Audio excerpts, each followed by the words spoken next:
Well, good morning, everyone. It's Monday morning. It's RVN Yes, Television, and it's morning coffee. It's morning coffee as I'm usual. Joe Osamendi, along with Bob Goldstein. Bob Goldstein. Good morning, everyone. Good to see you, Bob. Good to see We're you. going to open it up today with part of our expert series, okay? Yes. And we're going to have this one segment's going to be the Workcred series, it's called, and it's building quality workforces with quality credentialing. And we have two special guys on joining us today. Yep, we do. One is Dr. Roy Swift, who's Executive Director of Workcred itself, and Lance Welter, who owns his own consulting company and deals with credentialing all the time, and that's going to be Welter Associates. Hey, Lance and Roy, welcome to Morning Coffee. Thank you. Good morning, gentlemen. Well, let's talk about, first of all, how COVID has affected the people getting degrees. And what have you seen since COVID, what people pursuing degrees? Yeah. Well, I'll start.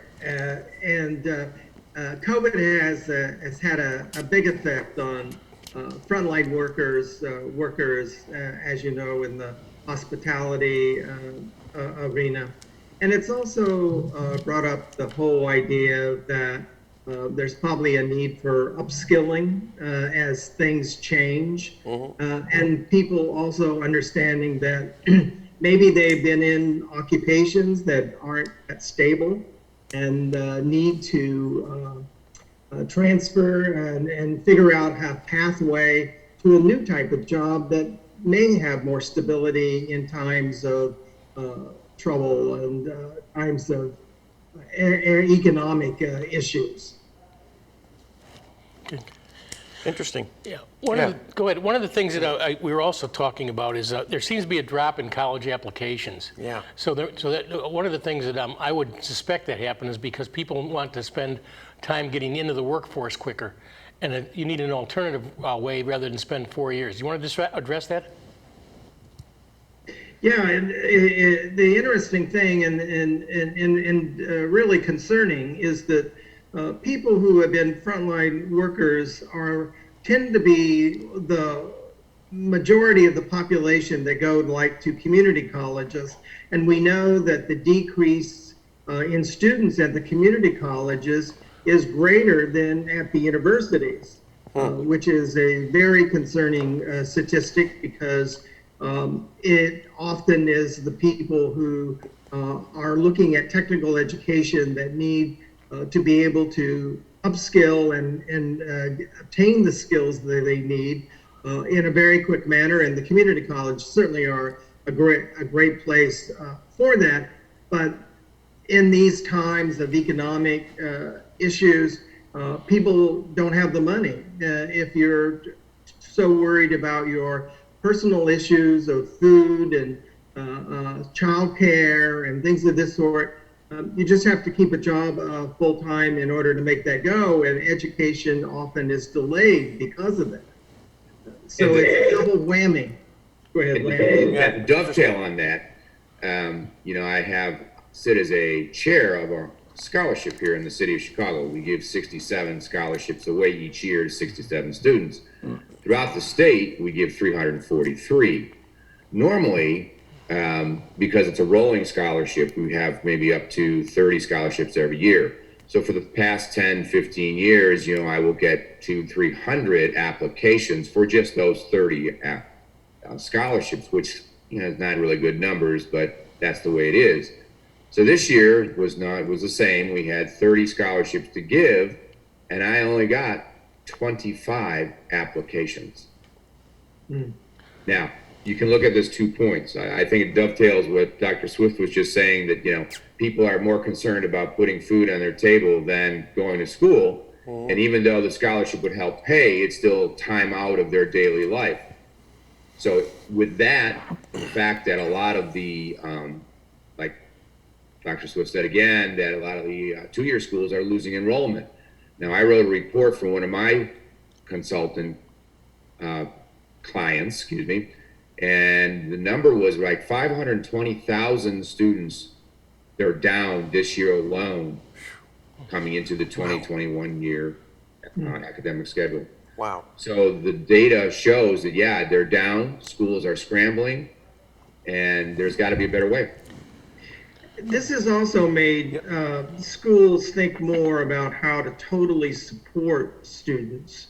That if people are able to go back, what does the school do in regard to childcare and other types of support systems? Even support system because it's very stressful. And so what extra advising kinds of things need to be done. I think it's made the schools try to look at the person in a more totality of looking at what is the total student needs, not just the cognitive needs of learning something, but as an individual that can be an effective worker. Again, the dovetail. Yeah. You're going to bring on, is it Dr. Holly Zanfield? Yes. And she has some very good, that will be a future episode, and she'll have some very good insight on that, correct? Yes. She was formerly with the Lumina Foundation and now is with the Center at George Washington University Institute of Public Policy kind of thing. And so, this issue raises the issue about what can be done in a quick, efficient manner to help people get good jobs.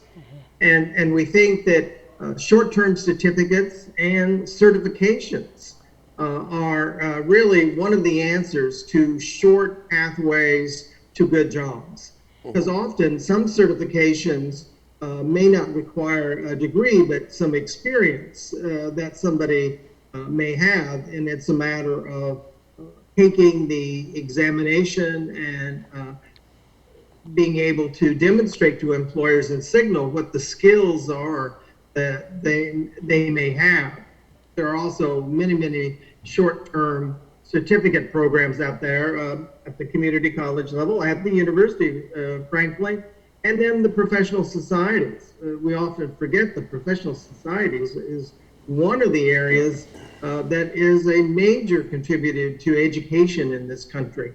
They continually have continuing education on an ongoing basis. I know that one of my clients, they are changing their entry-level exam from I'm going to call it a knowledge-based, taking it to a skill-based or a performance-based, where it isn't just a regurgitation of facts and figures. It's a fact of you have to analyze the question and show that you understand what you've learned in being able to apply it to that specific item, which would give the potential employer, a better view of what that person really understands, rather than 2 + 2 is 4 all the time. Does that make sense? That does make sense. Boy, then it also lets the employer know whether they want to hire that person or not. Exactly. So that's exactly. the main crux of the whole thing. And I mean, there's probably so many people also that don't even know that you exist. What you have to offer exists. Yeah, the most important thing is to build transparency of skills. Often, even with degrees, it's pretty vague about, okay, so you have a bachelor's degree of such and such. What skills do you really bring to the employer? And we need to be more transparent with that. Certifications are a good example of their test blueprints have task statements in them that are generally public information, and then individuals can show the employer the task statements that are associated with that certification and help them more clearly articulate exactly what they could bring to the organization in this regard. That's a really good point. Another thing, just think about, like, for instance, veterans returning from work, being deployed or something like that.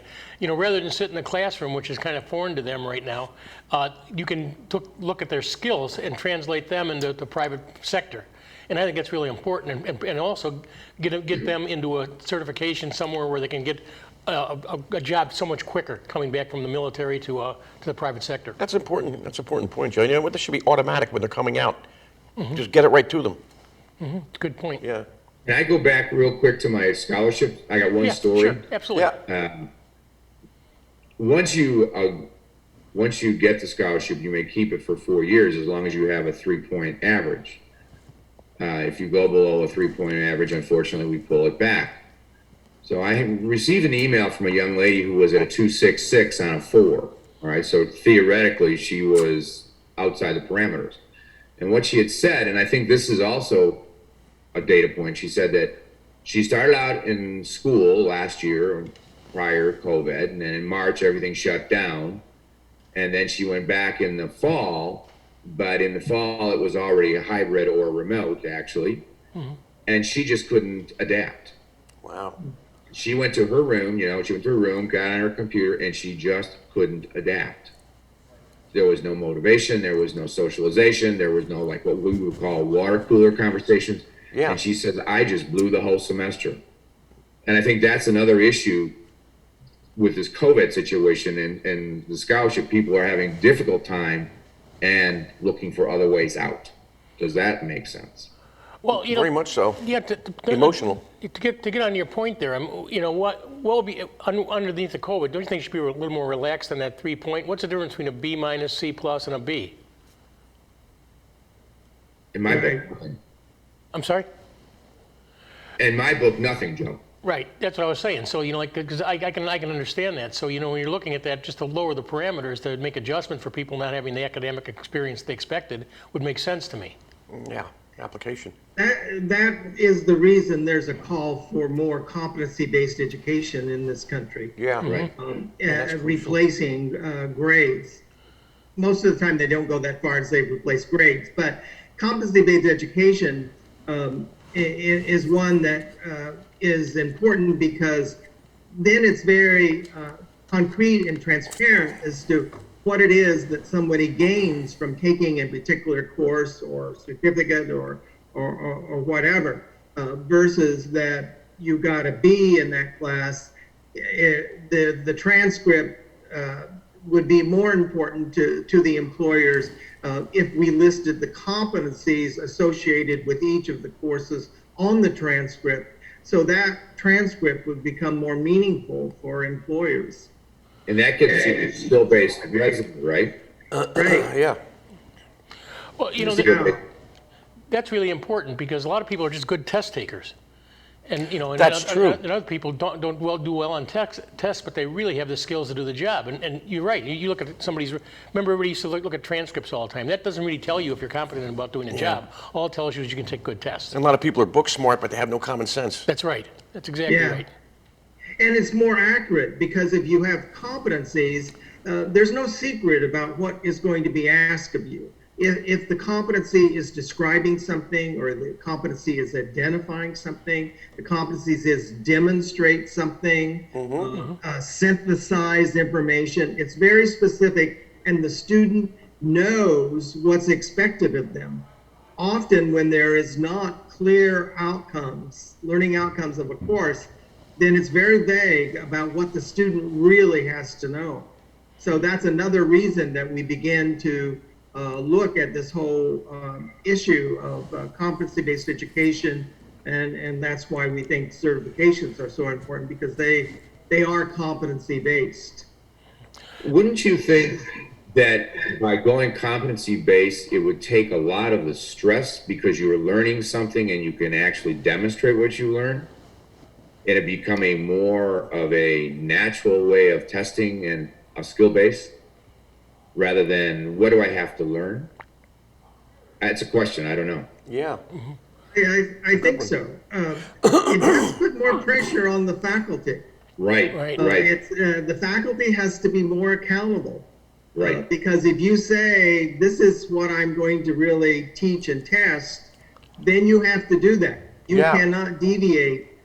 As we all know from our college's experiences, you may have faculty who doesn't necessarily follow the syllabus. Right. Very in neutral. that regard, and the tests may not exactly resemble what was actually talked about. I know that's an exception. I shouldn't generalize, but it does happen. And competency-based education can really hone in and make it more clear to everybody concerned in the educational process. I did want to comment, Lance, on I thought about the remote learning. And, it isn't for everyone. And we know that learning is sort of a sociological experience, that learning is social at times. And unless the online learning is pre-interactive and not just trying to dump information onto people, Yeah. learning doesn't occur in this regard. That we learn through multi-sensory approaches, most of us, in this grade, and generally one of those channels is more than, for one person might be auditory, the other one may be sensory, or other may be visual, Yeah. how we learn. Kinesthetic. But I think that has been one of the issues with that remote learning process. Have you gotten any feedback from the from employers and everything on competency things rather than just academic resumes? What does the private sector say about that? Well, I think most of the corporations are asking for more clarity of people in their preparation, whether it be a certification, a certificate, an academic degree. And there are a few who have decided to do their own assessments, which it's really plus and minus on that sort of thing. I don't think we want all corporations to have their own test batteries. Yeah, it can't be one size fits all. I think that could lead to a great deal of confusion. Most of the time, the corporations are saying that they certainly want employability skills. But I'm also hearing that it's not just employability. Employability meaning, critical thinking, problem solving, team building, those kinds of concepts. But I'm also hearing that technical skills are important too. And too often those two subjects are talked about separately. Yeah, they say, oh, they just need employability skills. Well, training is cost to a corporation. Sure. Yeah. So the less training that the corporation has to do on onboarding an individual, the quicker the person is productive. And so to say that, just, employability skills, all they need, we'll give them the technical training, may not be the most cost-effective way to look at this. It's both ways too. Cost effective for the corporation, but more importantly, it's the student or candidate to get the job. Right. And I know a lot of the accreditation regs are changing now to really, really hone in on that how many of your students in whatever discipline are employable once they get out of your institution. Right. Because people are looking at that as a real data point. So is there a way to test their learning styles from the outset? Like, hey, some kind of a test or the barometer that tests that person's learning style. Okay, we know this person's visionary and kinesthetic, maybe two or just one, or a way to find that out before you move forward with more testing. What their learning style is. Right. Or how they learn. Exactly. Most of the time, that's never done. Right. As you know, I mean, Yeah. Right. we can learn that through sort of experience. Oh, I learned best doing this. Nobody really told me how I learned best in this regard. And also, one of the major questions that the people who are looking to reskill or upskill or change pathways is that they are wanting to know, what are the successful career pathways that I should take? There's very little data in this country regarding that. Workcred is involved with a project with the National Student Clearinghouse to bring certification data into the database of the National Student Clearinghouse. National Student Clearinghouse has 97% of the higher education post-secondary data, but they don't have any data from the certification bodies. And we think that that's an important, and they are collaborating with the Census Bureau, IRS, data on employment data and earnings data, so that all of that data could be analyzed by a third party and be able to look at what are some successful pathways. Because some pathways may be that all you need is a certification and you can get a good job and that's it. And another one might be you need a certificate and a certification. Or you might need a degree and a certificate. But that data is not available to the public. And we hope that initiatives like this will help us begin to have more transparency of the data of if you want to go into a certain industry, these pathways seem to be help you be successful in obtaining the good job. All right. Right. Take a break. Yeah, that's really important. And another session with Workcred, I think we should talk about what a quality certification is also. Yes. What makes a Yes. quality certification. Yeah. So we're going to have to wrap it up. But listen, you guys, Dr. Roy Swift and Lance This was Welter, great. thank you for joining us today. Very because informative. this is important information Oh my for gosh, people yes. that want to have their kids educated. People are coming back into the workforce, like the veterans. People are changing jobs because of COVID. So it's so important to find out how you can get back in the workforce as quickly as possible and as economically feasible as possible too. Absolutely. So thank you, gentlemen, and we really enjoyed this Thank you, today, Roy. and we're looking forward to the next Workcred experts panel discussion. Absolutely. Yeah, I hope, do you think it was informative? Everything's terrific. always informative. Yes, very much so. I didn't even realize this existed. Shame on me. Yep, and we'll be right back after these messages. Thank you.